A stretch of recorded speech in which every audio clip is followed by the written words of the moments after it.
साथियों, आज का ये वीडियो आचार्य प्रशांत जी के वीडियो के ऊपर है। और वो क्या कह रहे हैं? वो कह रहे हैं कि साथ में रहने के लिए शादी की क्या ज़रूरत है। ये टॉपिक है उनका। और इसमें वो कैसी कैसी बात कर रहे हैं, मतलब ऐसी बातें कर रहे हैं जैसे कि जो हो रहा है वो क्यों हो रहा है, किस लिए हो रहा है, उसके पीछे क्या वजह है, उनको कुछ नहीं मालूम है ना। तो उनके वीडियो का लिंक आपको या तो यहाँ पे ऊपर आई में मिल जाएगा, यहाँ से देख लीजिएगा, और नहीं तो कमेंट बॉक्स में नीचे आपको पिन हुआ उनका वीडियो का लिंक मिल जाएगा। बड़ा उनका लंबा वीडियो है, उसको पूरा देख सकते हैं आप। और मैंने उनके यहाँ कुछ पॉइंट नोट किए हैं, लगभग 17-18 पॉइंट। तो ये वीडियो भी लंबा जाएगा अगर आपको इन चीज़ों को गहराई से समझना है तो। और जिन लोगों को ऐसा लगता है कि मैं आचार्य प्रशांत जी के सिद्धांत को या विचारों को गहराई से नहीं जानता हूँ, तो उनकी गलतफहमी दूर करने के लिए मैं पहले से आपको बता दूं कि मैं जिस बात की भी समीक्षा करता हूँ या जिसकी भी समीक्षा करता हूँ उसके बारे में इतना जान लेता हूँ जितना जानने के लिए ज़रूरी है किसी की समीक्षा करना। उसके पहले मैं किसी की समीक्षा नहीं करता। फिर भी किन्हीं को लगे कि भाई ये समीक्षा गलत है या कहीं पे गलत है, आंशिक रूप से या पूर्णतया, तो आप हमारे यहाँ पे इनवाइट है, मतलब आमंत्रित हैं अपनी बात को कहने के लिए और रखने के लिए। उसके लिए आपको 1 घंटा हमारे यहाँ ओपन मंच पे लाइव चर्चा के लिए मिलता है, अपनी बात रखने के लिए, और उसके बाद फिर उस पर क्वेश्चन आंसर होते हैं। और मेरा मोबाइल नंबर व्हाट्सएप का नीचे लिंक आपको लगातार पूरे वीडियो के दौरान जगह जगह मिलता रहेगा, वहाँ से आप नोट कर सकते हैं और मुझे व्हाट्सएप कर सकते हैं अगर आप वक्ता के तौर पे या प्रश्नकर्ता के तौर पे या चर्चा के तौर पे आना चाहते हैं लाइव चर्चा में, जो कि यूट्यूब पर ही लाइव होती है। जी, अब आगे बढ़ते हैं वीडियोज के बारे में।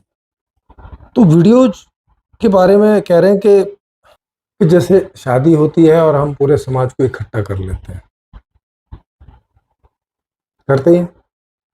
और हर एक समाज में ऐसा होता है कि किसी भी समाज में आप चले जाओ, क्रिश्चियन में चले जाओ, सनातनियों में चले जाओ, मुस्लिम समाज में चले जाओ, बौद्ध समाज में चले जाओ, किसी में भी इस मामले में शायद ही कहीं कोई अपवाद मिलेगा आपको, आस्तिक नास्तिक, साइंटिफिक गैर साइंटिफिक, कुछ भी।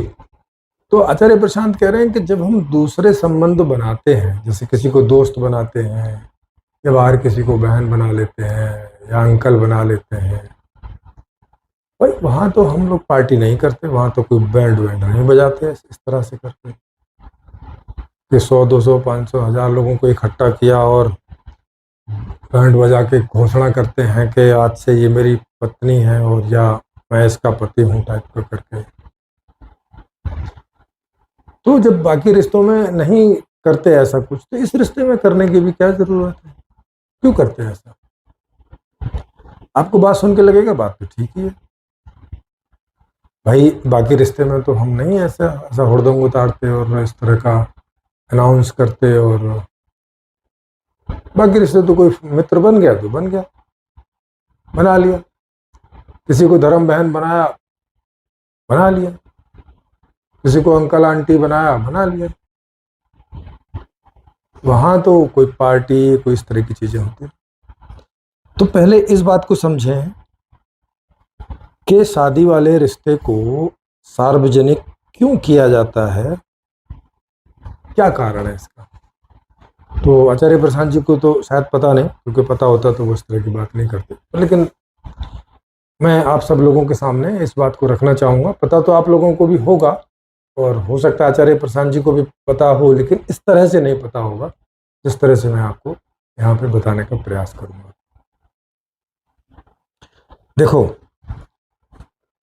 शादी का जो संबंध है वो एक स्त्री और एक पुरुष का संबंध है, जिसमें अभी तक जो समाज रहे हैं दुनिया में मैक्सिमम, आर्थिक जो चौधराहट है, आर्थिक जो ठेकेदारी है, वो आदमी के पास रहती है, माने पति के पास रहती है, पत्नी के पास नहीं रहती। आजकल कुछ एक कानून बन गए कुछ समय से कि स्त्री को भी अपने मायके वालों के यहाँ से हक मिल जाता है, और अगर कोई पति छोड़े तो वहाँ से भी हक मिल जाता है। आजकल एक कुछ 20 30 40 साल पहले तक की बात है। इसके और पीछे जाएंगे तो स्त्रियों के हाथ में कोई आर्थिक पकड़ नहीं होती थी, वो मालकिन नहीं होती थी। मेजोरिटी ऑफ द केस, ऐसा कोई एक आध केस उठाओगे तो कहीं होते भी हो, मेजोरिटी ऑफ द केस में तो ये इनसिक्योरिटी रहती थी महिला के लिए। जिसकी शादी होनी है उसकी इनसिक्योरिटी रहती थी कि अगर उसको घर वालों ने त्याग दिया या पति ने त्याग दिया और दूसरी शादी उतनी आसान नहीं होती थी तो उसका क्या होगा, या जब तक दूसरी शादी नहीं होगी तो उसका क्या होगा। जब तक माँ बाप हैं चलो जैसे तैसे रोटी वोटी खिला देते हैं, लेकिन नहीं रहे माँ बाप भी तो इस लड़की का क्या होगा। ऊपर से बच्चे बच्चे उसको हो गए तो आदमी लोग ज़्यादा दिखाई नहीं पड़ते कि वो बच्चों के पीछे ज़्यादा भागते हैं, तो बच्चों की परवरिश भी माँ के हाथ में ही पहुंच जाती है। अब क्या हो, तो इस बात का समाधान पहले के लोगों ने इस तरह से निकाला कि भाई इसको एक सामाजिक ऐसा बंधन बना दो, सबको बता दो कि ये इसका पति है, और उसके लिए ज़रूरी है कि आप उसके लिए कोई एक रस्म अदाई करें, लोगों को इकट्ठा करें, उन्हें बताएं। दूसरा कि ये पूरी लाइफ के लिए एक तरह से सोच के होता था। तो पहले के लोग कोई चीज़ों को कभी कभी वो बना लेते थे खुशी होने का, क्योंकि पहले जीवन में दुख बहुत थे, व्यवस्थाएं ज़्यादा अच्छी नहीं थी। कभी कभार खुशी के मौके आते थे, कभी कोई तीज त्योहार मना लिया, कुछ कर लिया, तो ऐसे कुछ एक चीज़ों को उन्होंने ऐसे ओकेजन बना लिया कि चलो शादी कर रहे हैं भाई, जीवन में शादी एक बार दो बार होती है, आदमी ये सोच के ही करता है कि एक ही बार से काम चल जाएगा, ज़्यादातर लोगों की एक बार ही होती है। तो ये वन टाइम इवेंट है जीवन का, तो इसे लोग सेलिब्रेट कर लेते थे। अब जैसे कि आचार्य जी कह रहे हैं कि जब हम मित्र बनाते हैं तो वो टाइम पीरियड के, वो मतलब ऐसा नहीं ना कि पूरे जीवन का, और मित्र एक नहीं होता, मित्र तो कई हो सकते हैं। दूसरे जितने भी रिश्ते हैं वो जीवन में कई हो सकते हैं, और आप हर 2 4 6 महीने में बनाते रह सकते हो, छोड़ते रह सकते हो, क्योंकि वहाँ आर्थिक पक्ष नहीं जुड़ा हुआ कि जब आप अलग होंगे तो उसका क्या होगा, तो इसका क्या होगा। यहाँ पे जुड़ा हुआ है, ये जो आर्थिक पक्ष जुड़ा हुआ है कि स्त्री को पूरी तरह से पुरुष पर डिपेंडेंट बना के रखा हुआ, कि पहले वो पिता के ऊपर डिपेंड है, उसके बाद वो पति के ऊपर डिपेंड रहती है, और फिर पीछे भाई के ऊपर डिपेंड रहती है। तो इसमें पिता को तो थोड़ी सी भावनाएं होती हैं ज़्यादा बच्चों के लिए, तो वो थोड़ा देखभाल करते हैं। भाई देखभाल करेगा इसकी कोई गारंटी नहीं है, और पति देखभाल करेगा इसकी भी कोई गारंटी नहीं है। तो ये एक तरह का सामाजिक दबाव पहले से बनाया, इसीलिए वो बहुत सारे लोगों को इन्वॉल्व करते हैं, और शुरू से ही इन्वॉल्वमेंट रहता है कि जब दो स्त्री और पुरुष की शादी होती है तो उसके बीच में भी कई लोग रहते हैं, कोई रिश्तेदार होता है बीच में, कि अगर कल को कोई दिक्कत आई तो वो उसमें आके बीच बचाव करेगा, कुछ बात करेगा, कुछ रखेगा है। और वो बिचौलिया ऐसे होता था कि उसकी बात लड़की का पक्ष भी मानता था और लड़के का पक्ष भी मानता था, और ज़्यादातर बिचौलिए थोड़ा पावरफुल होते थे, तो उनकी बात को कोई टाल नहीं सकता था।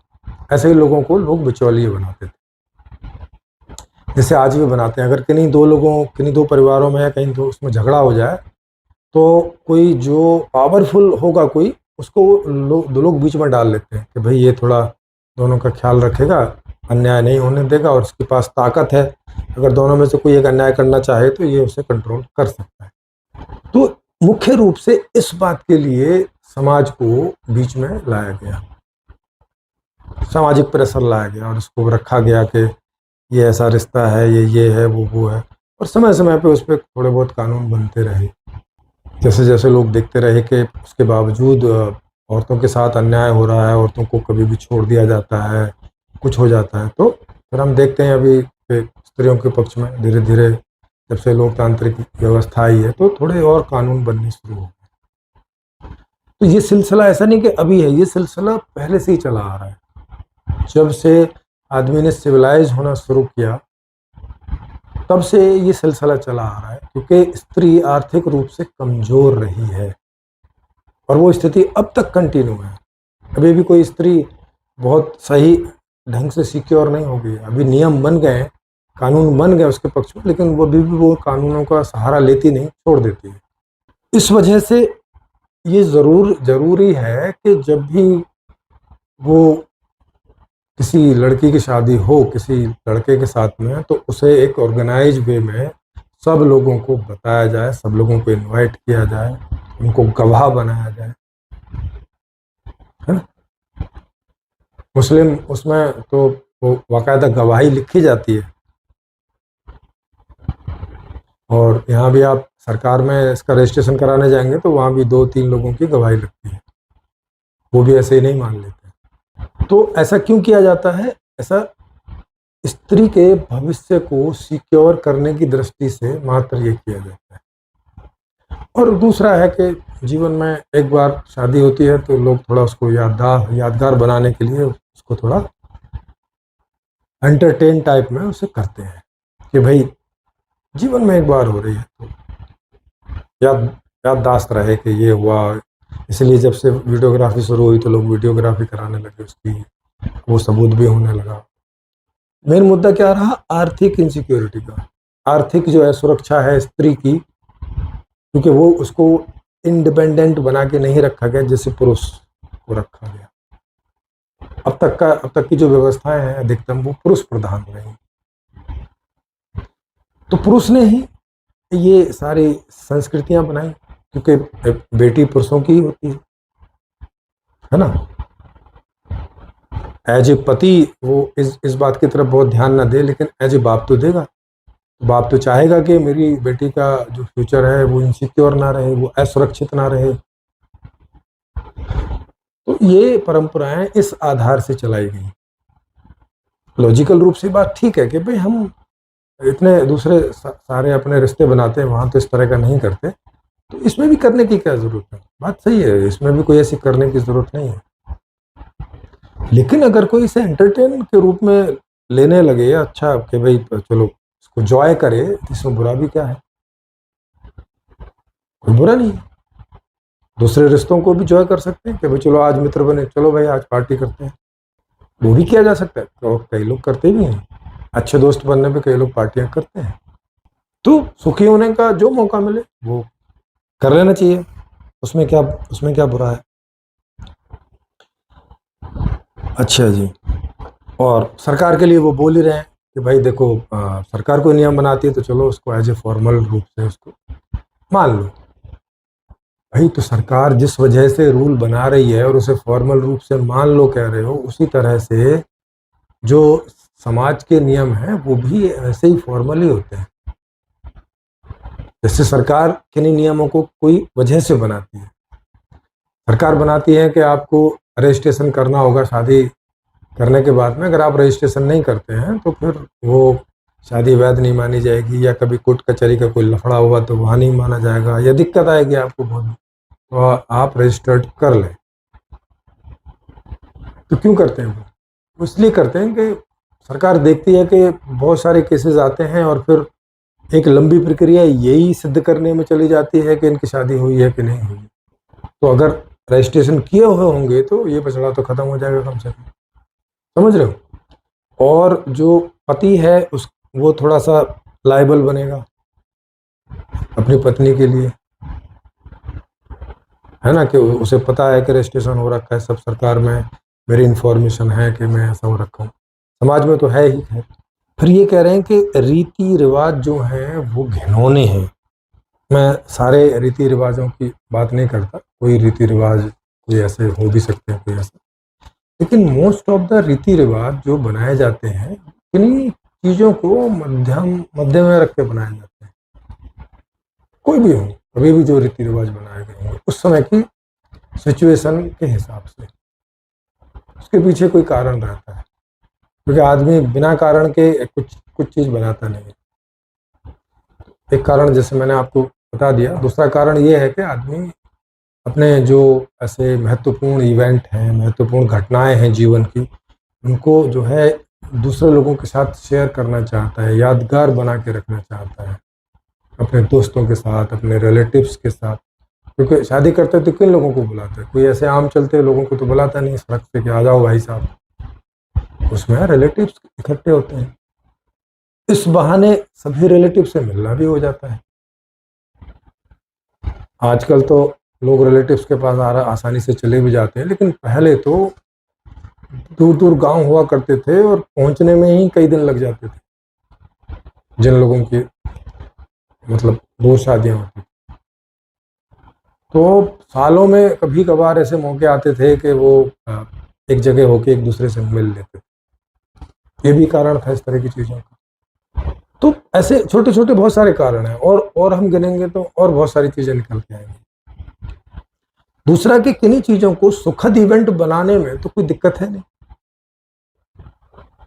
अगर आप अपने रिलेशनशिप को एंजॉय करते हैं पार्टी के रूप में, इसमें क्या बुरा है, क्या घिनौना है इसमें? फिर वो क्या कह रहे हैं, घिनौना उनकी कहने की वजह क्या है? कह रहे हैं कि ये हमारी आत्मा को छीन लेता है, जो रीति रिवाज वगैरह है। भाई जो अच्छे रीति रिवाज है, मैं गलत रीति रिवाजों की बात नहीं कर रहा, जैसे कई रीति रिवाज हैं, बलि प्रथा है, वो भी एक रीति रिवाज है, खराब है, उसे घिनौना भी बोल सकते हैं।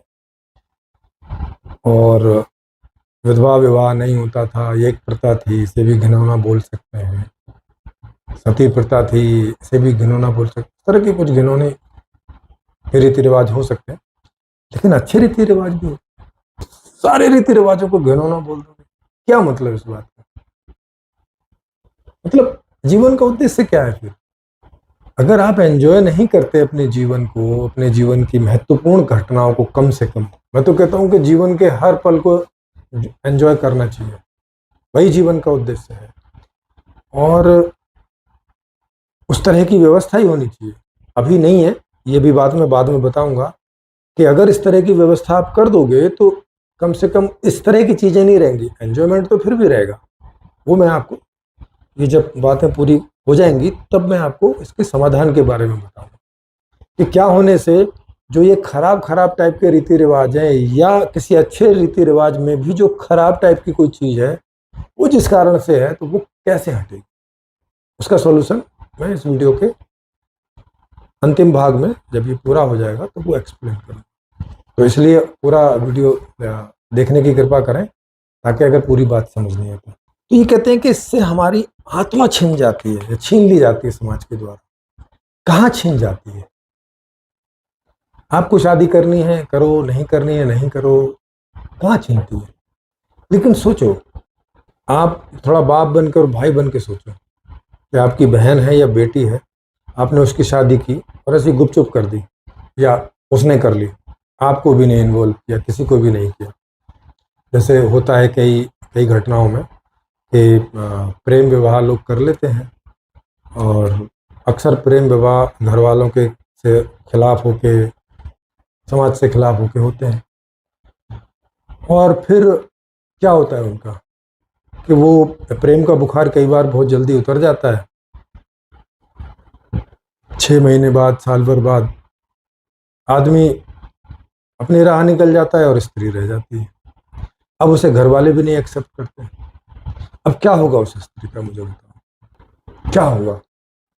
उसका आर्थिक जो उत्तरदायित्व है कौन उठाएगा?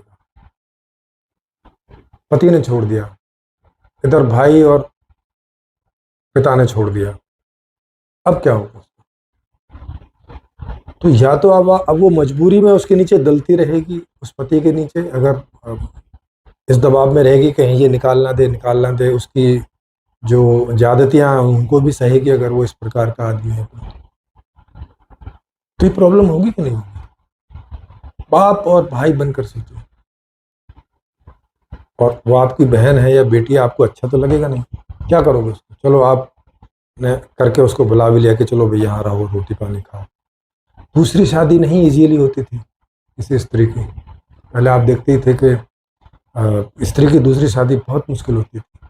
आदमी की तो एक बार को हो भी जाती थी, स्त्रियों की दूसरी शादी बहुत मुश्किल होती थी, क्योंकि उस समय की इस तरह की मान्यताएं थीं कि इस स्त्री ने किसी के साथ संभोग कर लिया तो अभी ये दूसरे पुरुष की लायक नहीं रही। इस प्रकार की मान्यताएं पीछे से चली आ रही, और वो सो कॉल्ड मानते हैं किन लोगों के द्वारा बनाई गई? इन्हीं धर्म और आध्यात्मिक पुराने जो लोग रहे, क्योंकि पीछे की जितनी भी अच्छाई बुराई है वो कहीं ना कहीं लीड तो कौन लोग करते हैं? उस समय के दार्शनिक लोग, उस समय के ज्ञानी लोग ही लीड करते हैं। वही चीजों को ठीक करने की कोशिश करते हैं, कई बार कुछ ठीक हो जाता है, कई बार कुछ खराब भी हो जाता है, या कुछ खराब रह जाता है पीछे की तुलना में। तो वो होते होते अभी यहाँ तक पहुंचा। ये कह रहे हैं कि उससे आत्मा छीन ली जाती है। आत्मा कहाँ छीनती है अभी? मुझे बताओ। आदमी तो स्त्री के मुकाबले ज्यादा फ्री है, पहले से फ्री है। प्रॉब्लम स्त्री को आती है मुख्य रूप से। तो ये ज्यादातर जो चीजें हैं ये स्त्री के हिसाब से बने। आज भी आप देखोगे संविधान में तो हर 2-4 साल में स्त्री के लिए जो कानून बनते हैं वो इसलिए बनते हैं। दहेज का कानून बना तो वो किसके लिए था? क्योंकि स्त्री की ओर से दहेज दिया जाता था पुरुष को। आखिर पुरुष क्यों नहीं दहेज देता स्त्री को या स्त्री के घर वालों को? वजह उसकी भी है कि क्यों ऐसा होता था। पिता और भाई जो हैं वो ये सोच के दहेज देते थे कि इससे जो ससुराल वाले हैं वो थोड़ा ठीक रहेंगे, और उन्हें लगता था कि उन्होंने भी अपनी बहन और अपनी बेटी के लिए कुछ किया है ना, मतलब उनका प्रेम इस प्रकार का, उस वजह से वो चल रहा था। लेकिन उसने बाद में कैसा घिनौना रूप ले लिया कि जो बेटे वाले हैं वो जान पूछकर और मांग करने लगे दहेज की, कि दहेज दो अगर शादी करनी हो तो। ऐसी चीजें होती चली आई हैं। बाद में फिर कानून बनाया कि दहेज लेना देना जुर्म है और वगैरह वगैरह। समझ रहे हो ये सब कैसे अपडेट होता चला आता है? इसके पीछे वजह रहती है।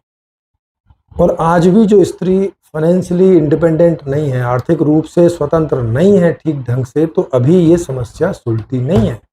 जिस दिन ये समस्या सुलझ जाएगी तो फिर मुझे नहीं लगता कि उत्तर समाज को उस वजह से बताने की कोई जरूरत रहेगी। उसके बावजूद भी किसी को एंजॉय करना है, पार्टी करनी है तो कर सकते हैं। पार्टी करने में तो कोई बुराई है नहीं, पार्टी तो आप रोज भी कर सकते हैं ऐसे, तो एक सुखद बात है। लेकिन फिर वो असुरक्षा की वजह से नहीं होगी। फिर स्त्री दबेगी भी नहीं आदमी के उसमें, क्योंकि वो वहां से हटके भी उसके लिए सारे इंतजाम हैं। मैं एक सिस्टम बताऊंगा बाद में इस तरह का। फिर ये कह रहे हैं कि कितनी निगाहें दुल्हन के शरीर को नापते रहते हैं। ये शादी के समय की बात बता रहे हैं कि जैसे शादी में लोगों को बुलाते हैं, दोस्तों को, रिश्तेदारों को, सब आते हैं, तो सीधी सी बात है वहाँ पे रिश्तेदारों की महिलाएं भी आती हैं, दुल्हन तो है ही, और भी दुल्हन की सहेलियां वगैरह सब इकट्ठे होते हैं, एकत्रित होते हैं। अब एकत्रित होते हैं तो एक दूसरे से मिलते भी हैं, एक दूसरे को देख के आंखों को भी सेकते हैं, हर तरह के जिनको जैसी प्यास है। तो वो दुल्हन को भी देखते हैं कि भाई हाँ कैसा फिगर है, कैसा क्या है, जिनका जिसमें इंटरेस्ट है। तो ये कह रहे हैं कि ये बात इन्हें बड़ी खराब लगती है। भैया जब वो शादी में इकट्ठे नहीं हो रहे थे, ऐसे लोग तो राह चलते स्त्रियों के शरीरों को तब भी नापते हैं, उसमें शादी की क्या बात है? जिन लोगों ने स्त्रियों के शरीर को ऐसे नापना होता है या सेक्स भावना से ऐसे देखना होता है, वो तो जब कोई भी ओकेजन नहीं हो, कोई भी इवेंट नहीं हो, ऐसे ही नॉर्मली भी इवेंट हो रहा है तब भी देखते हैं। कहीं कोई मेला लगा है वहां जा रहे हैं वहां भी देखते हैं। महिलाएं काम करने बाहर जा रही है वहां भी देखते हैं, ट्रेन में सफर कर रही है वहां, तो हर जगह ही देखते हैं। उसको खाली शादी में देखने से रोकना ये कौन सी समझदारी की बात? तो बाकी सब जगह देखें पर शादी में नहीं देखें भाई, शादी में देखना गलत। अच्छा, इसकी भी वजह है कि लोग ऐसा क्यों ताड़ते हैं, क्यों देखते हैं, या पीछे के समाजों ने एक गलती की हुई है कि उन्होंने सेक्स को छिपा के रखा हुआ है, उसको ओपन नहीं किया। हालांकि उस समय इसको ओपन नहीं करने के कारण रहे होंगे, उनकी अलग से चर्चा हो सकती है, लेकिन समय रहते नहीं किया कम से कम। आज तो उसकी जरूरत नहीं है बिल्कुल भी। तो सेक्स को ओपन नहीं किया, तो सेक्स आदमी के लिए एक ऐसी छुपी हुई चीज है कि वो उसे जानना चाहता है, करना चाहता है। प्राकृतिक भूख तो है ही, प्राकृतिक रूप से ये जरूरत तो है ही, क्योंकि सेक्स करने में जो रस आता है, जो मजा आता है, तो उससे कोई आदमी क्यों चूकना चाहेगा। जब जन्म लेके आया है, यहाँ इतने सारे प्रकार के दुख ऑलरेडी हैं, जो सुख मिल सकते हैं उन्हें क्यों आदमी छोड़ना चाहेगा? नहीं छोड़ना चाहेगा। तो सीधी सी बात है कि वो उसको ट्राई मारेगा हर जगह जहां भी उसको मौका मिलेगा। तो अगर आप शादी में पार्टी नहीं भी करोगे, तो बाकी जगह तो ताड़ेगा ही ना, वो नहीं ताड़ेगा क्या? तो ये कोई लॉजिक नहीं हुआ कि भाई शादी में ताड़ते हैं। भाई वो सब बिना शादी के भी ताड़ते हैं। अब स्त्री को घर में बिठा के रखोगे, कमरे में बंद करके, ऐसा तो पॉसिबल है नहीं। कोई आपके घर में आपके लड़के वड़के होते हैं, उनका दोस्त बन के आएगा, तब वो ताड़ेगा आपकी बहन को और बेटी को। आपका लड़का उसके घर जाएगा, वो वहां ताड़ेगा। तो ये ताड़ना तोड़ना तो चलता ही रहेगा। इसकी वजह से शादी वाला पार्टी नहीं करनी चाहिए, ये तो कोई तुक बनती नहीं है। फिर कह रहे हैं कि सब जानते हैं कि अभी जिस दुल्हन की शादी हो रही है, इसके तुरंत बाद वो सुहागरात को जाने वाली है, सेक्स को जाने वाली है। हाँ, तो इसमें क्या प्रॉब्लम?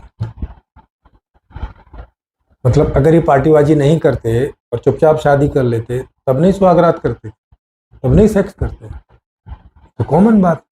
तो मैं ये इनके बात बता रहा हूँ कि जिन जिन पॉइंटों को लेके ये शादी के फंक्शन को नकार रहे हैं, इनके अधिकतम पॉइंट में जान ही नहीं है बिल्कुल।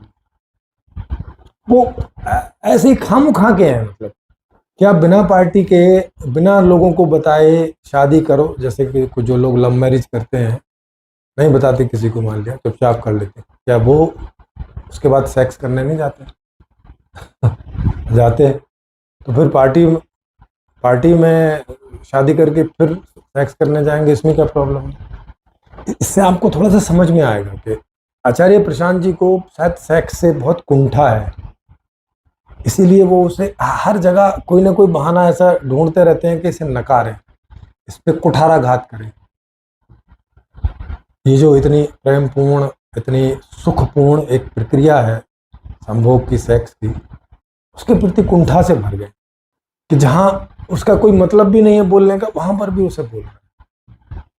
कह रहे हैं कि अभी फंक्शन कर रहे हैं, शादी का बारात कर रहे हैं, पार्टी कर रहे हैं, और देखो फिर अभी सेक्स के लिए जाएंगे, तो अभी जाएं कि अगले दिन कर लें, तो ये क्या पॉइंट हुआ? और सभी जानते हैं, क्योंकि सब शादियां करते ही हैं और सबके दोस्त होते हैं, और तो सबको मालूम ही रहता है कि ये एक ऐसी प्रक्रिया है एंटरटेनमेंट की, एंजॉय करने की, अपने सुखद प्रक्रिया है, तो सब करेंगे। इसमें इनको क्या प्रॉब्लम हो रही है इस बात? तो जो लोग शादी कर रहे हैं उसके बाद जाके सेक्स कर रहे हैं, ये क्यों चल रहे हैं भाई अपनी जगह बैठे? इनको क्या दिक्कत है? तो जरूर कोई इनकी कुंठा है सेक्स को लेके, कोई ना कोई समस्या इनको है। क्या है वो, ये तो इनसे पूछें तो तभी ये बताएंगे। इसी बात को लेके वो एक सप्ताह भाभी की कोई पोर्न सीरीज चलती थी कोई बहुत पहले, और लोग उसमें एंजॉय करते थे, क्योंकि अब सेक्स तो ओपन हमारे यहाँ है नहीं, अब नहीं है, तो फिर आदमी ऐसे ही करता है कि पोर्न सीडी देखेगा। अब आजकल वेबसाइट पे आते हैं तो वहाँ देखेगा, और जहाँ कहेंगे नहाते हुए स्त्रियों को देखने का प्रयास करेंगे, जाते हुए देखने का प्रयास, वो सब करेंगे। स्वाभाविक सी बात है कि आप आदमी के जीवन में जिस चीज की कमी बना के रखोगे, वो उसका प्रयास ज्यादा करता हुआ पाया जाता है। भूखा आदमी खाने के बारे में सोचता हुआ अधिक पाया जाता है।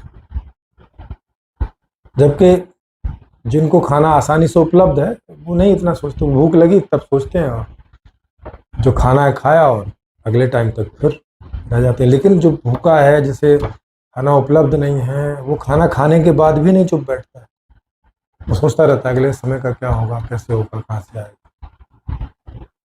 स्वाभाविक है उसके लिए। तो वैसे ही सेक्स की भूख अगर आप समाज में बना के रखोगे, विभिन्न कारणों से उसका निदान नहीं करोगे, तो ये समस्या रहेगी। अच्छा, उसका निदान ये भी नहीं कर रहे हैं, ये और समस्या पैदा कर रहे हैं, ये और कुंठा पैदा कर रहे हैं सेक्स को लेकर। लोगों को बता रहे हैं कि अभी आएगा इसमें आगे ये किस्सा, बता रहे हैं कि तुम बॉडी सेंट्रिक हो, तुम गंदे लोग। अभी अभी देखना आगे वो बॉडी सेंट्रिक लोगों को गंदे लोग बोलेंगे, जबकि उन्हीं के बनाए हुए कपड़े पहन रहे हैं, उन्हीं के बनाए हुए जूते पहन रहे हैं, उन्हीं से बाल कटवा रहे हैं, उन्हीं के बनाए हुए घर में रह रहे हैं, उन्हीं का पैदा किया हुआ अनाज खा रहे हैं, उन्हीं बॉडी सेंट्रिक लोग। इनका जीवन उन्हीं बॉडी सेंट्रिक लोगों की मेहनत के ऊपर टिका हुआ है, और ये उन्हें गंदा बोलते हैं, यही शब्द इस्तेमाल करते हैं, गंदे लोग।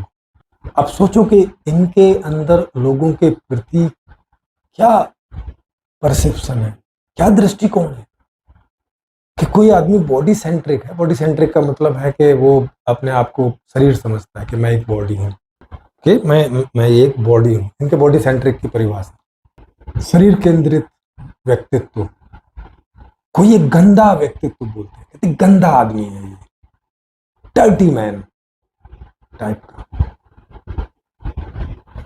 कैसी इनकी मानसिकता है उसके बारे में। और इन्हीं के कहे अनुसार इस दुनिया में अधिकतम लोग बॉडी सेंट्रिक, मैक्सिमम लोग, मतलब मैक्सिमम लोग गंदे हैं। फिर क्या कह रहे हैं, कह रहे हैं कि, और उनको कह रहे हैं जानवर जैसे लोग हैं। बॉडी सेंट्रिक माने जानवर जैसे लोग, क्योंकि सारे जानवर सब बॉडी सेंट्रिक होते हैं, अपने बारे में सोचते हैं, खाना है, ये है, मैं यही शरीर हूं, ऐसा सोचते हैं। लोगों को कह रहे हैं जानवर जैसे लोग हैं, मतलब ये जब लोगों की ओर देखते होंगे तो ऐसा देखते होंगे कि ओहो जानवर चला आ रहा है, ओ एक और जानवर, आदमी के रूप में जानवर चला आ रहा है, आदमी के रूप में जानवर चला आ रहा है, आदमी के रूप में जानवर चली आ रही है। ऐसी भावना है इनकी, ऐसी अंडरस्टैंडिंग है, ऐसा परसेप्शन है, ऐसी फिलॉसफी है इनकी, ऐसा दर्शन है। वेदांत ऐसा सिखाता है इनको कि जो लोग बॉडी सेंट्रिक हैं वो जानवर हैं, वो गंदे हैं, वो पाखंडी हैं। इनका परसेप्शन आप देख रहे हो, समझ में आ रहा है। और ये शादी को कह रहे हैं कि ये अश्लीलता का उत्सव है, देह सेंट्रिक लोगों का उत्सव है। शादी को अश्लीलता बोल रहे हैं, सेक्स को अश्लील बोल रहे हैं। जबकि आप अश्लील शब्द का अर्थ देखोगे डिक्शनरी में तो वहां पे लज्जाजनक आता है, शर्मनाक टाइप का।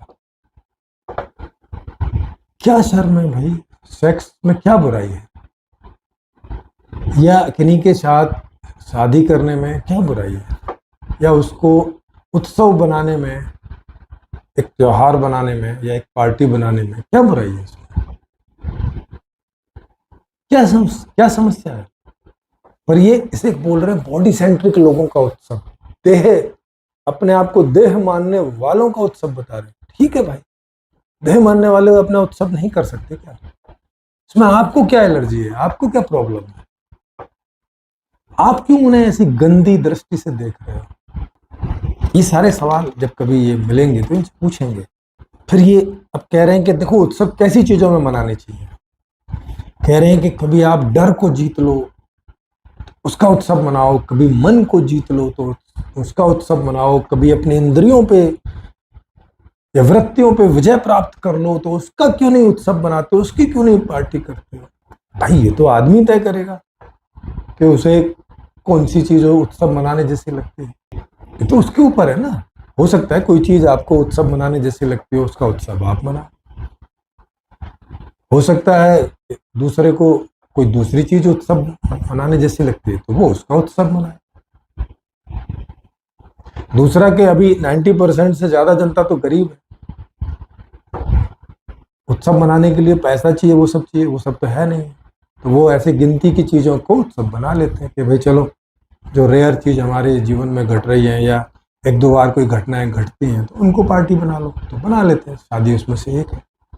अभी जैसे अडानी ने तो कितनी लंबी पार्टी की, और एक बार नहीं कई बार की, कितने सारे लोग बुलाए। ऐसे गरीब आदमी बेचारा थोड़े लोगों को बुला के कर लेता है।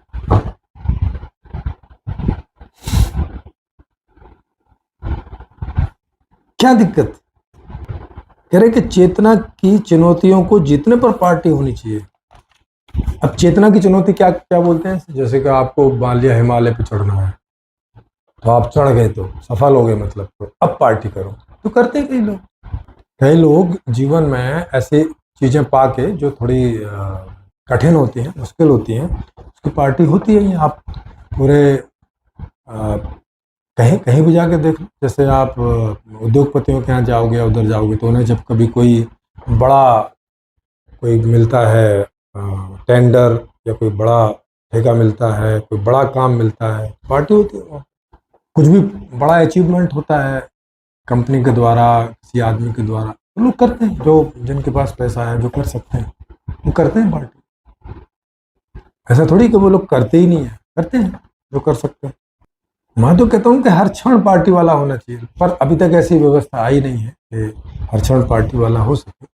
हर बात पार्टी वाली होनी चाहिए। Enjoy enjoy and enjoy. इन्होंने एक प्रेम की कोई परिभाषा दी, बोले कि प्रेम क्या? प्रेम जो है सही वाली इच्छा प्रेम है। अब बताओ, सही वाली इच्छा से प्रेम का क्या संबंध है भाई? प्रेम तो आपको किसी दूसरे से होता है, इसमें इच्छा का क्या लेना देना है?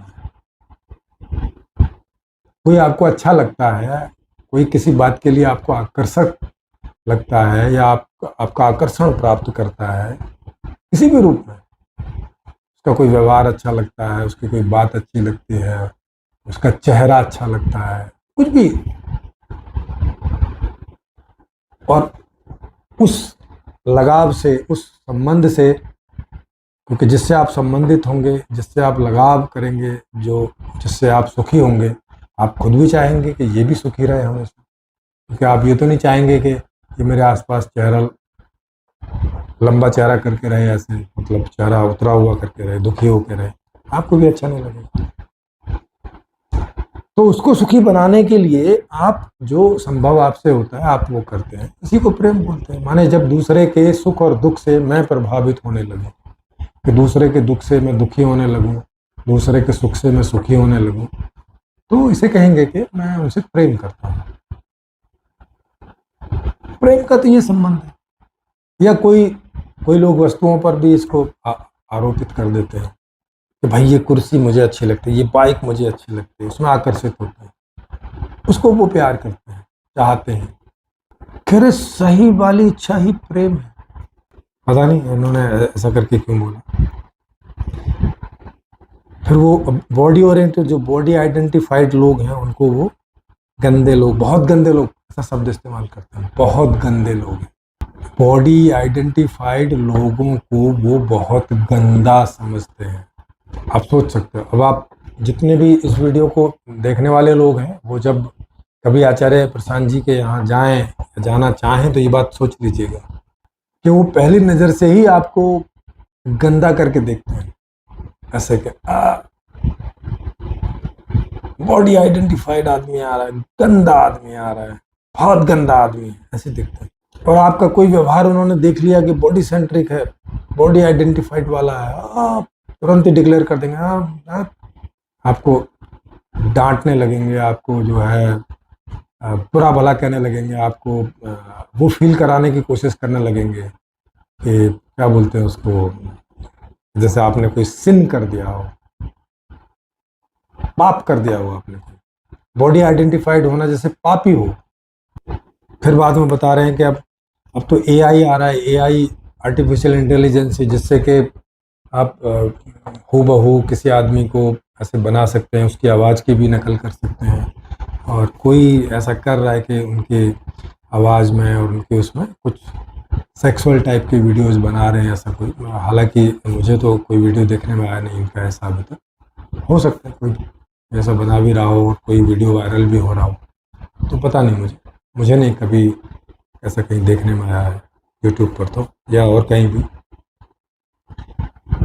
तो वो कह रहे हैं कि ऐसा कर रहे हैं। भाई एआई तो बहुत जगह इस्तेमाल हो रहा है ना। ये कह रहे हैं कि एआई इन्हीं लोगों ने बनाया है, ऐसे ही लोगों ने बनाया। ऐसे लोगों ने कहा क्यों बनाया? एआई से तो बहुत काम हो रहा है, एआई से तो पूरा कंप्यूटर जगत चल रहा है, एआई से तो बहुत सारे काम हो रहे हैं। एआई से तो अभी जो ड्राइवरलेस कार आने वाली है, एआई से तो बहुत सारा, अभी एआई से ट्रीटमेंट भी होंगे, एआई से बहुत सारे लोगों के ऑपरेशन हो रहे हैं, एआई से तो बहुत सारे अच्छे काम हो रहे हैं, है ना। ये ऐसा जैसे कोई बोलने लगे कि चाकू इन्हीं लोगों ने बनाया, बहुत बुरे काम कर रहे हैं, चाकू इनसे मर्डर हो रही है। और भाई चाकू से तो बहुत सारे अच्छे काम भी होते हैं। चाकू से सब्जी कटती है, फल कटता है, कपड़ा काटते हैं, बहुत सारे काम होते हैं चाकू से, कैंची से, बड़े वैल्यूएबल काम होते हैं। तो टेक्नोलॉजी तो हमारे ऊपर है कि हम कैसे इस्तेमाल करते हैं, या हमने कैसी व्यवस्था बना रखी है, और लोग उसका इस्तेमाल करने के लिए गलत ढंग से कहाँ कहाँ मजबूर हो रहे हैं। लेकिन नहीं, इनका इसी का, ये कह रहे हैं विवाह एक सेक्सुअल इवेंट है। अब बताओ विवाह एक सेक्सुअल इवेंट कैसे हो गया? विवाह में तो बहुत सारी चीजें होती हैं। विवाह करने के बाद आदमी केवल सेक्स ही करता है क्या? नहीं, वो एक दूसरे के साथ रहने का आनंद भी लेते हैं, फिर बच्चे भी पैदा करते हैं, फिर बच्चों का भी आनंद लेते हैं, एक दूसरे के साथ सुख दुख पूर्वक रहते हैं, बहुत सारे एंजॉय करते हैं पूरे जीवन में। शादी एक केवल सेक्सुअल इवेंट, शादी को बहुत छोटा करके आ कर रहे हैं। अरे सेक्सुअल इवेंट होता है तो वो तो कहीं भी जाके कर लेते, उसके लिए शादी करने की क्या जरूरत है? बाजार में आदमी पैसे दे के, और वो पैसे भी कम ही पड़ेंगे। एक शादी करके एक आप स्त्री लेके आते हैं, उस पर ज्यादा पैसा खर्च होता है, और उससे बच्चे पैदा करते हैं, उस पर और ज्यादा पैसा खर्च होता है। तो अगर शादी केवल सेक्स इवेंट होता तो वो तो आदमी कहीं भी जाके ऐसे कर लेता पैसे देकर, और बाकी कोई सरदर्दी लेने की जरूरत भी नहीं। तो ये शादी को कुछ ज्यादा ही नेगेटिव टाइप का करके सोच रहे हैं। नेगेटिव, पाखंडी, खराब, गलत लोगों का सेक्स इवेंट, गंदे लोगों का सेक्स इवेंट, पाखंडी लोगों का सेक्स इवेंट। फिर जो लड़की वहां पे सवाल पूछ रही थी, तो उसने ये भी सवाल पूछा था कि वो कैसे शादी करना चाहेगी, है ना, कैसे करे शादी को। तो कह रहे हैं शादी करने में क्या है, बस जिसके साथ रहना है बस वो राजी, आप राजी, और बस रहना स्टार्ट करो। भाई इतनी सी बात नहीं है ना। इतनी सी बात होती तो जैसे आप बाकी के संबंध बना रहे हो कि आज दोस्त बनाया 4-6 महीने बाद फिर कुछ बात होगी तो चलो अलग हो गए, जैसे इजीली दोस्त बन जाते हैं, इजीली फिर अलग भी हो जाते हैं, या थोड़ा बहुत तू मैं करके। शादी में ऐसे नहीं चलता ना। शादी एक ज़्यादा समय का संबंध है मित्रों के मुकाबले में, या कोई भी दूसरे रिश्तों के मुकाबले में। पति पत्नी ज़्यादा समय एक दूसरे के साथ रहते हैं, ज़्यादा घनिष्ठता से रहते हैं, ज़्यादा पर्सनली रहते हैं, दूसरे रिश्तों में नहीं रहते। मित्र से मिल लिए कभी सप्ताह में एक बार, या रोज भी मिलना हुआ तो मिल लिए 1 आध घंटा, या कहीं खेल देखने चले गए, फिल्म देखने चले गए, ऐसा ओकेजनली उनके साथ होता है। पत्नी का रिश्ता इस प्रकार का नहीं है। पत्नी के साथ आप अधिकतम समय गुजारते हैं, पूरे रात 8 घंटे पत्नी के साथ सोते हैं, या पत्नी आपके साथ सोती है, टुगेदर टाइप का। कौन मित्र हैं जो रोज 8 घंटे आपस में सोते हैं? फिर उनसे बच्चे होते हैं, मित्रों से उनसे कहाँ बच्चे पैदा करते हैं? जो बच्चे होते हैं एक आगे चलता है, रोज बैठ के चाय पीते हैं। मित्रों के साथ कितनी बार चाय पीते हैं? कभी महीने 2 महीने महीने में 2-4 बार लोग आ गए तो पी ली। तो पत्नी का या पति का जो संबंध है उसे दूसरे जो संबंध है उनके साथ इस तरह का कंपैरिजन कहाँ संभव है? गलत जगह कंपैरिजन कर रहे हैं। फिर कह रहे हैं शादी में क्या बस मैं राजी तुम राजी, और एक साक्षी वेतन, और उनको वो कृष्ण बोल रहे हैं, एक कृष्ण बस 3 बहुत है। भाई कृष्ण की भी क्या जरूरत है? आप राजी वो राजी, बात खत्म होगी। लेकिन आप राजी वो राजी ये कब हो सकता है? ये तब हो सकता है केवल जब स्त्री और पुरुष बराबरी से फाइनेंशियली माने आर्थिक रूप से बराबरी पर हों, तब ये बात संभव हो सकती है। लेकिन मैं तब भी कहूंगा कि तब भी इसे उत्सव क्यों ना बनाया जाए? उत्सव बनाने में क्या समस्या है? सुखी होने में क्या समस्या है भाई? क्यों नहीं लोग आएंगे और इनके शरीर को ताड़ेंगे? वो तो तुम नहीं भी बुलाओगे तो कहीं ना कहीं किसी न किसी को वो ताड़ ही रहे होंगे, वो तो रोज का काम है। उसके लिए सेक्स ओपन कर दो, नहीं ताड़ेंगे फिर जब समय से, जब उनकी इच्छा होगी और सेक्स मिल जाएगा इजीली, फिर काहे के लिए ताड़ेंगे? नहीं ताड़ेंगे। एक आदमी भूखा है जिसको भोजन नहीं मिलता, वो तो कोई भोजन खा रहा होता है उसको देख देख के ताड़ता ही रहता है। हर सब्जी वाले को जाते हुए देखता है, ताड़ता है कि क्या करे वो इसके अलावा।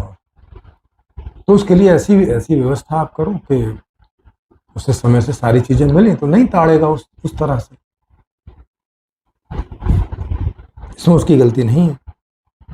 कह रहे दिलों के रिश्तों में समाज नहीं होना चाहिए, धर्म नहीं होना चाहिए।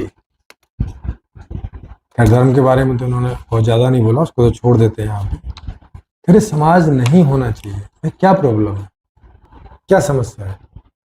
जब हम सब टुगेदर रह रहे हैं, सब सामूहिक रूप से रह रहे हैं, तो समाज खूब खूब रहे उसमें बीच में, बस प्रॉब्लम ना खड़ी हो। मेन बात वो है ना, खूब सम्मिलित हो, रोज पार्टी करो भाई, रोज पार्टी करो, रोज लोगों को बुलाओ, रोज आए, रोज एंजॉय करें, क्या दिक्कत है? हाँ, समाज से पूछने की और वो सब करने की, वो मैंने कारण आपको बता दिया। उस कारण का उपाय क्या है वो मैं अब आपको यहाँ पे बता दे रहा हूँ कि मैंने एक व्यवस्था लिखी है जिसका नाम है संपूर्ण समाधान। और वो व्यवस्था इस प्रकार की है कि वो प्रत्येक व्यक्ति को, वो चाहे स्त्री हो, पुरुष हो, छोटे बच्चे हों, बड़े बूढ़े हों, ट्रांसजेंडर हों, मतलब कोई भी प्रकार के मनुष्य हों, उन सभी को जन्म से ही लेके और जब तक भी उनकी जिंदगी है, आर्थिक रूप से सारे लोग स्वतंत्र रहेंगे, आजाद रहेंगे, एक दूसरे पर निर्भर नहीं करेंगे आज की तरह कि जैसे परिवार के सारे लोग एक कमाने वाले आदमी के ऊपर निर्भर हो जाते हैं। वहां कोई किसी पर निर्भर नहीं। एक ऐसी व्यवस्था को मैंने लिखा है कि उसके आ जाने के बाद हर व्यक्ति आर्थिक रूप से जन्म से और पूरे जीवन स्वतंत्र रहेगा एक दूसरे से। बच्चे माँ बाप पर डिपेंड नहीं होंगे आर्थिक रूप से, और बूढ़े माँ बाप अपने जवान बच्चों पर आर्थिक रूप से डिपेंडेंट नहीं होंगे, और पति पत्नी भी एक दूसरे पर डिपेंडेंट नहीं होंगे, माने निर्भर नहीं होगा कोई एक दूसरे पर आर्थिक रूप से। फिर क्या होगा? उनकी निर्भरता कॉमन रूप से एक व्यवस्था के ऊपर उसमें डाली है। एक व्यवस्था का मैंने निरूपण किया है कि जिसमें हर व्यक्ति को जो चाहिए वो उससे मांग करेगा, और उस व्यवस्था में पैसा है नहीं, क्योंकि पैसा रखेंगे तो फिर जिसके पास पैसा होगा बाकी उस पर डिपेंड रहेंगे ही रहेंगे, तो वहां पैसा है नहीं। तो अब क्या होगा? तो सारे लोगों में से हर व्यक्ति जिसको जो मांगना है वो सीधा व्यवस्था से मांग करेगा, जैसे ऑनलाइन पोर्टल में कर लेते हैं आजकल फ्लिपकार्ट और अमेजोन वगैरह, इसी प्रकार का पोर्टल वहाँ व्यवस्था का बना होगा, और आपको जो चाहिए वो आपको उसमें मांग कर लेनी है। उस मांग के आधार से वो व्यवस्था आपके मांग की प्रोडक्शन की का पूरा सिस्टम अरेंज करेगी, और उसके लिए नेचुरल रिसोर्स और ह्यूमन रिसोर्स माने मानव संसाधन और प्राकृतिक संसाधन माने व्यवस्था के पास होंगे, तो वो उनका मिला के और आपकी सारी मांगों की पूर्ति करेगी और उसकी डिलीवरी करेगी आप तक, उसकी आपूर्ति करेगी सबकी, बच्चा हो, जवान हो, बूढ़ा हो, कोई भी हो।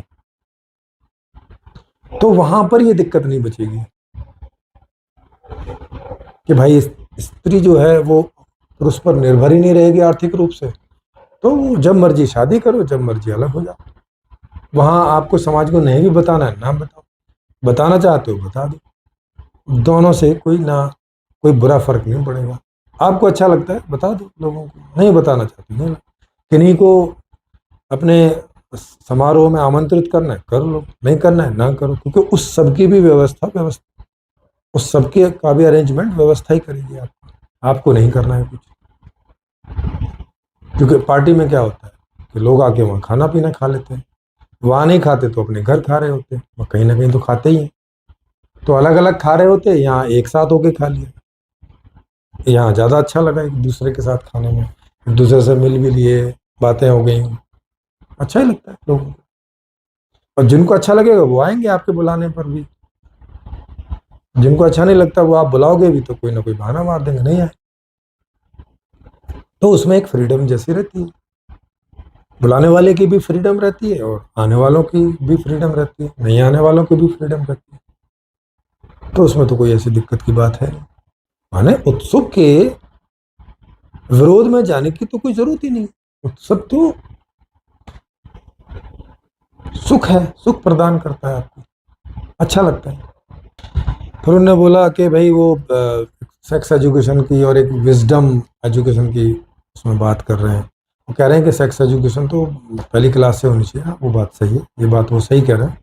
ज्ञान तो ज्ञान है, अच्छी बात है, एजुकेशन है, वो तो होनी ही चाहिए।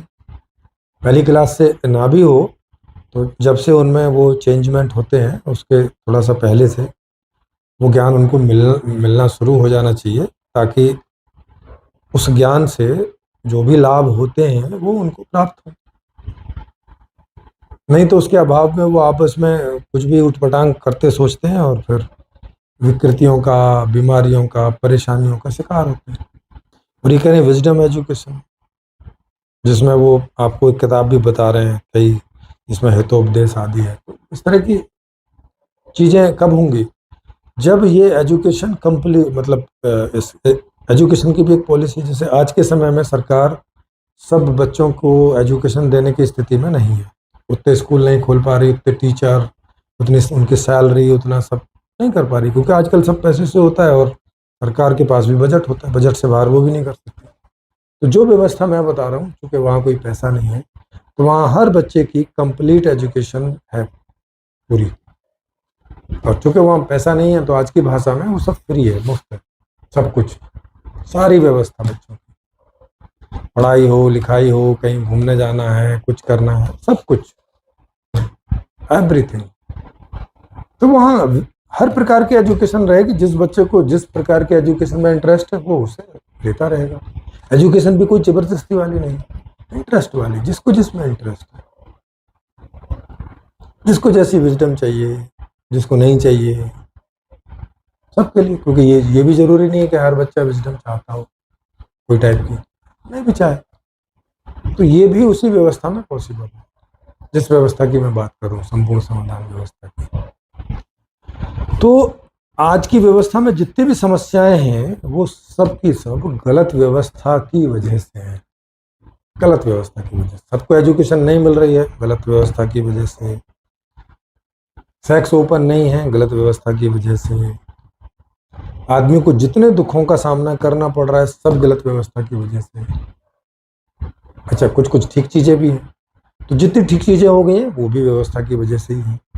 अभी तक की व्यवस्था जिन मामलों में जितनी जितनी अच्छी है वो बढ़िया है, और जितनी जितनी खराब है वो खराब है। तो ठीक करने की जरूरत व्यवस्था में है। आदमी सभी प्रकार के होते हैं, आदमी बॉडी ओरिएंटेड भी होते हैं, आदमी माइंड ओरिएंटेड भी होते हैं, आदमी इमोशन ओरिएंटेड भी होते हैं, और आदमी आत्म केंद्रित भी होते हैं, माने सेल्फ सेंटर्ड भी होते हैं। सेल्फ का मतलब आत्म केंद्रित, यहाँ पे आपके सेल्फ सेंटर मतलब बॉडी केंद्रित नहीं लगा लेगा। और जो आदमी जिस भी प्रकार का है वो उसी प्रकार में सुख पाए, ये जीवन का उद्देश्य है। हर आदमी का विजडम होना जीवन का उद्देश्य नहीं है।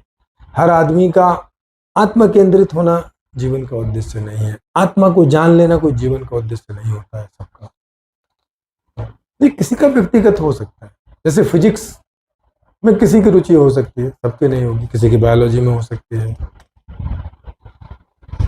ऐसे किसी की स्पिरिचुअलिटी में हो सकती है, खुद को जानने में हो सकती है। तो ज्ञान, कर्म, भोग ये सबको अपनी इच्छा के अनुसार होते हैं। किसको किस ज्ञान में रुचि है, कितनी रुचि है, किसको किस कर्म में रुचि है, कितनी रुचि है, किसको किस भोग में, किन भोगों में रुचि है और कितनी रुचि है। ये सबके व्यक्तिगत मामले होते हैं। इस आधार पे आप नहीं कह सकते कि ये आदमी गंदा है, अच्छा बॉडी ओरिएंटेड है मतलब गंदा आदमी। ऐसे तो लगभग सारे बच्चे तो बॉडी ओरिएंटेड ही होते हैं जब तक उनका कुछ विकास नहीं हो जाता, मतलब वो गंदे हैं। सारे जानवर सब बॉडी सेंट्रिक ही होते हैं, बॉडी ओरिएंटेड ही होते हैं, मतलब सब गंदे हैं। कैसी कितनी गलत परिभाषा ये दे रहे हैं, लोगों को बता रहे हैं, और लोग भी ऐसे सीखेंगे। और आप देख रहे हैं कि मुझसे जो आचार्य प्रशांत जी के कई शिष्य मेरे इन समीक्षा के वीडियो को देख के आते हैं, कैसी कैसी बात करते हैं, लोगों को कितना किस परसेप्शन से देखते हैं। इस तरह के परसेप्शन से वो लोगों को देखते हैं कि ये अपने आप को जानते नहीं, ये अज्ञानी, ये मूढ़, ये पापी, ये गंदा, ऐसे ही देखते हैं वो लोग। और खुद को समझते हैं कितने आत्मज्ञानी, कितने क्या। और वो जब बात हो रही है, आप देख ही रहे हो, ना ये आत्मा को जानते, ना बॉडी को जानते, एक दोनों में से किसी को नहीं जानते। और दम्भ इन्हें इस बात का है कि ये जानते हैं।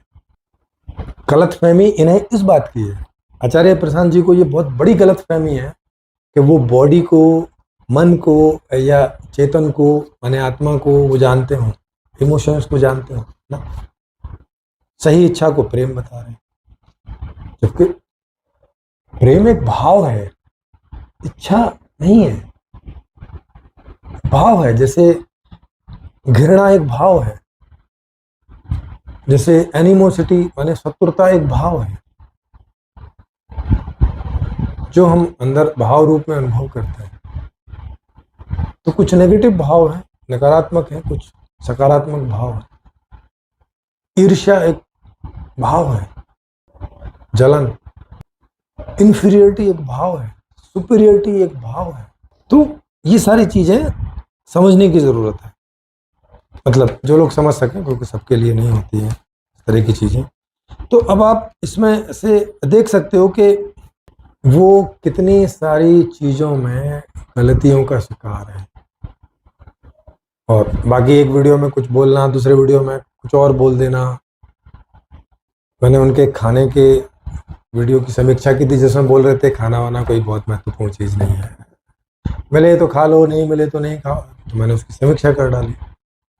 फिर कोई जो उनके फॉलोवर है कह रहे थे नहीं नहीं, उनका ये कहने का मतलब नहीं था, खाना तो बहुत महत्वपूर्ण है और वो सब चीज़ों का ख्याल रखना चाहिए वगैरह वगैरह। तो फिर मैं कहा ये क्या मतलब हुआ कि कहीं बोल रहे हैं कि खाना महत्वपूर्ण है, कहीं बोल रहे हैं कि महत्वपूर्ण नहीं है, ये क्या बात है? ऐसे गहरी टाइप की चीज़ें क्यों बोल रहे हैं? जैसे ओशो बोलते थे, आज जिस बात को बोल रहे हैं कल उसी बात को काट रहे हैं बैठ के। मतलब क्या हुआ? आप खुद कंफ्यूज हो, दूसरों को कंफ्यूज कर, खुद अज्ञानता में हो, दूसरों को अज्ञानता परोस रहे हो, लोगों का टाइम खराब कर रहे हो। तो आई होप के जो मैं आपको समझाना चाहता था आपको समझ में आया होगा। तो जीवन का उद्देश्य कुछ बड़ा करना नहीं है, कुछ विशेष करना नहीं है। जीवन का उद्देश्य है आप जैसे हैं, जैसी अभी आपकी पर्सनैलिटी है, उस हिसाब से सुखी रहना, सुखी होना। और सुखी होने का मतलब है कि जो इच्छा उठी आप में उसकी पूर्ति हो जाए। ये सुख की सीधी सी डेफिनेशन है जो हर आदमी चाहता है। और इच्छा उठी और उसकी पूर्ति कैसे होगी? सीधी सी बात है, उसके लिए कोई व्यवस्था करनी पड़ेगी, जंगल में तो नहीं होगी। तो जितनी भी प्रकार की हमें माने ज्ञान, कर्म, भोग इत्यादि की जो इच्छाएं पैदा होती हैं, तो जब जो इच्छा पैदा हो उसकी समय से पूर्ति होती रहे, इसी बात के लिए सारी व्यवस्था होती है। और तो कोई व्यवस्था का कोई मतलब नहीं। तो जब सेक्स की इच्छा हो तब सेक्स मिल जाए, तब किसी के साथ कोई संबंध बनाने की इच्छा हो तो संबंध मिल जाए, जो ज्ञान पाने की इच्छा हो तो ज्ञान मिल जाए, कुछ कर्म करने की इच्छा हो तो कर्म मिल जाए, भोग करने की इच्छा हो तो भोग मिल जाए। और वो तभी ऐसा हो सकता है जब एक अरेंजमेंट हो, हमें पता हो कि ज्ञान कहाँ मिलता है, बीमार पड़ गए तो हॉस्पिटल कहाँ है, शरीर बनाना है तो जिम किधर है, कोई ज्ञान चाहिए तो लाइब्रेरी कहाँ है, पता होगा तब ना ये सब चीज़ें हमें उपलब्ध होंगी। जंगल में तो नहीं होंगी। तो कोई भोग चाहिए तो वो कहाँ कहाँ उपलब्ध है पता होगा, तभी तो उसी के लिए सारी व्यवस्था की जरूरत होती है। नहीं तो व्यवस्था की क्या जरूरत? जंगल में दूसरे जीव जानवर रह रहे हैं, उनकी कोई व्यवस्था करता है क्या? नहीं करता। लेकिन उनका जीवन देखो कैसा है, कितना अनिश्चित है।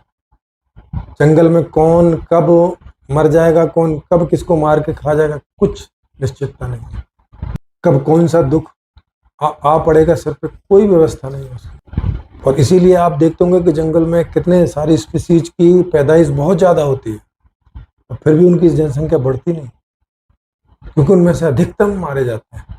तो आई होप कि जो मैं आपको समझाना चाह रहा था आप समझ गए होंगे कि आचार्य प्रशांत जी के जो परसेप्शंस हैं वो बहुत सारे गलत हैं, और उनकी जिस सिद्धांत को वो अद्वैत वेदांत के जिस सिद्धांत को ले रहे हैं वही गलत है मूल में ही। तो वो उस पर ही आधारित होकर ये सारी चीज़ें सोचते हैं, और इसीलिए ये सब गलत हो जाती है। इनमें कहीं संयोग से कोई सही बात निकल आए, जैसे इसमें सेक्सुअल एजुकेशन की निकल आई, विजडम की निकल आई, ऐसे कोई चीज़ें कहीं निकल आती हैं बस। तो बाकी नहीं तो उनकी सब चीज़ों पे पुनर्चिंतन मनन करने की जरूरत। फिर भी किन्हीं को लगा हो तो वो आमंत्रित है चर्चा के लिए।